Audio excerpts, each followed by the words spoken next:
And now you start to see the turning of the page. How? You know, when they say this is the last generation of doctors that aren't using ChatGPT when they do your surgeries. You've probably witnessed the last generation of students of knowledge and scholars that are not going to be AI dependent, or were not AI dependent in their learning journey, which is a very scary thought. Because we joke about, like, will AI replace imams? It doesn't have to physically replace the imam.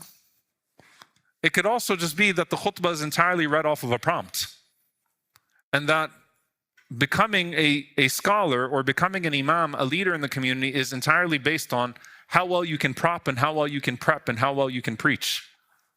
And absolutely nothing on knowledge. And when the community can no longer, with baseline literacy, hold that accountable, then that's going to be encouraged. And it's going to keep going. This is a very scary thought, right? Because you think about seminaries. And I remember, subhanAllah, you know, the way that we would be humbled by those who taught us. Like, oh, you guys have your laptops and you can type this all up and save it. We had to write this stuff in our notes, and sometimes we didn't have ink, and we thought, you know, Allah musta'an, like, we got Google now, we got Maktab al-Shamila, we can search things up quickly. I could put together a great halaqah by finding the hadith with its takhrij and finding if it's authentic or not, and what, if it's weak, what degree of weakness is there, and whether it's acceptable to use as supporting evidence, and what this scholar said about it, so quick. And the scholars that came before, the students of knowledge that came before, their rigor was so much more. To where you could argue, just by basis of the technology itself, that who was considered a student, a mere student, 100 years ago, a good student of knowledge, would surpass the highest caliber of scholars in the generation after them because of the ease of the tools. And naturally, we're going to use those tools, right, to try to collect. Now, that student of knowledge might have had more weak ahadith in their writings. Fine.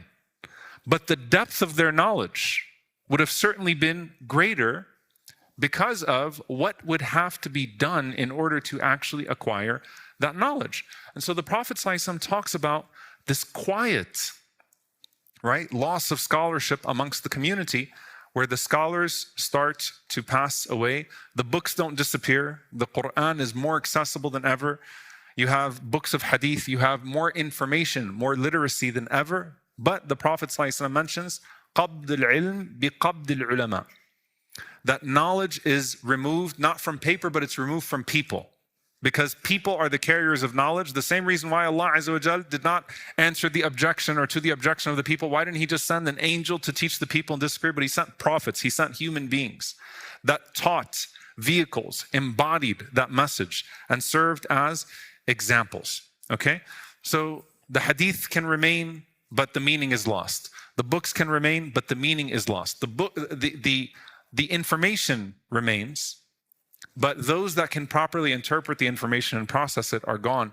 And that's when the Prophet ﷺ said, حَتَّى إِذَا لَمْ, until there is a point where you don't have لَمْ يَبْقَ عَالِمًا. There is no scholar left on the face of the earth. May Allah protect us. So every generation of the Dhihab al-Salihin, the righteous decline in the general sense, worshippers decline, righteous people decline. There's khair in every ummah. In every generation of the ummah, but as righteousness declines, religious knowledge declines, people of religious knowledge decline. Now, in the meantime, do people stop asking questions? No. Do people stop looking for some sort of information? No. But with that, the Prophet ﷺ mentions a vacuum that gets filled by people that don't deserve to fill that vacuum. So he mentioned اتخذ الناس رؤوسا جهالا, people take ignorant people as leaders, right? And those leaders are people who tend to be public voices. They tend to be people who have no problem answering quickly, and that's one of the things the Prophet ﷺ is condemning here. فَسُئِلُوا, that they are asked, فَأَفْتَوْا بِغَيْرِ عِلْمٍ, and they give verdicts without knowledge, and say that they go astray and they lead others astray as well. All right, let's go through this inshallah ta'ala. How do we protect ourselves? Because I don't want this to become just a rant about the death of scholars. I actually really was thinking about how can we make this practical as we look through the way that the Prophet ﷺ talked about the disappearance of knowledge at the end of time. Number one, when the Prophet ﷺ mentioned إِنَّ الْعُلَمَاء وَرَثَةُ الْأَنْبِيَاء, that the scholars are the inheritors of the prophets. And Allah Azza wa Jalla says, إِنَّمَا يَخْشَى اللَّهَ مِنْ عِبَادِهِ الْعُلَمَاء. That verily those who fear Allah subhanahu wa ta'ala truly are the scholars. Allah Azza wa Jalla and the Messenger of Allah sallallahu alaihi wasallam are defining the scholars by the qualities of their fear and awe of Allah subhanahu wa ta'ala and their inheritance of the mission. Their inheritance of the mission of the Prophet sallallahu alaihi wasallam. And so knowledge without khashya is a cancer. Knowledge without humility, knowledge without fear of Allah subhanahu wa ta'ala can become a weapon, right? And that's why some of the ulama would describe it. It's like giving a dagger to a thief, right? Knowledge without khashya can become a performance. It can become riyah. And that's the example of putting jewelry on a pig, right?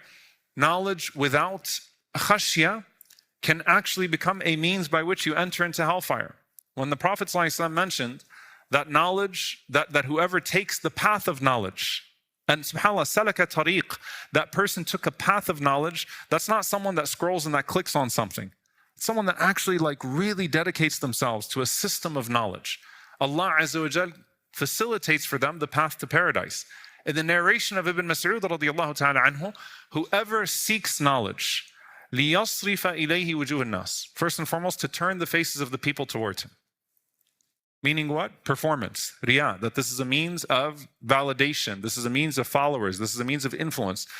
Or this could be a means of, posturing in your social gathering or posturing in your digital social gathering.